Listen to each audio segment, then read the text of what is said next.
সপ্তাহে এমন একটা দিন থাকে যেদিন হলো কিচেনকে সাজানো গোছানো আর যেসব জিনিসপত্র কেনা হয় তা গোছগাছ করার দিন। কোন জিনিসটা শেষ হলো সেটা রিফিল করা কিংবা কোন জিনিসটা নিজের সুবিধা মতো জায়গায় রাখলে সুবিধা হবে সেটা রাখা। সাধারণত শনিবার বা রবিবার করেই থাকে আমাদের বাজার ডে। এমন দিনকেই বেছে নেওয়া হয়েছে যেহেতু অভিজিতের ছুটি থাকে। বাজার করে আসার পর সব তার জায়গায় রাখাটা আমার মনে হয় বিশাল কাজ। যাই হোক, কথা বলতে বলতে আমার কিন্তু প্রায় অর্ধেক কাজ হয়ে গেল, যদিও পুরো হয়নি। এখন ব্রেক, একটু টুকুর টাকুর খাওয়ার সময়। এখন আমি খাচ্ছি কটেজ চিজ উইথ ব্লুবেরি। খেতে দারুণের থেকেও যদি কিছু হয় ঠিক তাই।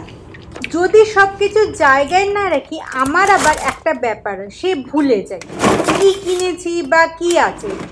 ইন্ডিয়ান স্টোরে গেছিলাম, সেখানে পেয়েছি আমার প্রিয় দুটো জিনিস, একটা ফুচকা আর পালস লজেন্স। আমার মতো তোমাদের কার কার পালস লজেন্স খেতে ভালো লাগে? খেতে খেতে বাকি জিনিসপত্র খালি করে ফেলি। এসব করে আজ একদম সিম্পল ডিনারের জন্য বানাবো চিংড়ি ঝিঙে। ইন্ডিয়ান স্টোরে গেছিলাম, সেখান থেকে রুমালি রুটি এনেছিলাম, সেটা দিয়ে মাটন দিয়ে খেয়েছি কালকের ডিনারে। রয়েছে মাটন কিছুটা, আর বাকি এই ঝিঙেটা দিয়েই সারবো আজকের ডিনারটা।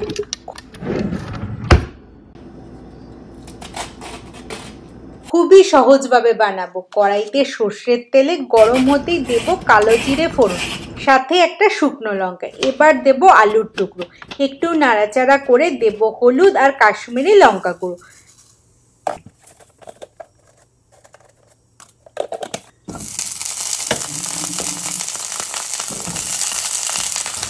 আবারও একটু নাড়াচাড়া করে দেব পেঁয়াজ কুচি, সাথে দেব টমেটো আর কাঁচা লঙ্কা চেরা।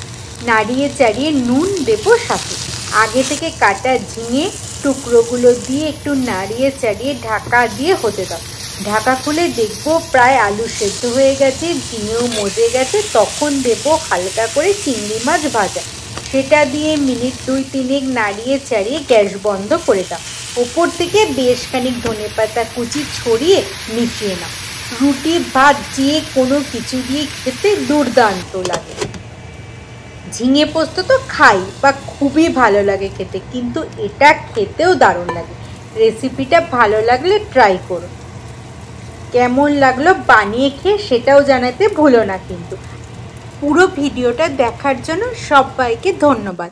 আর যদি ভিডিওটা ভালো লাগে একটা লাইক করে দিও। আজ আসি, আবার দেখা হবে নেক্সট ভিডিওতে। টাটা।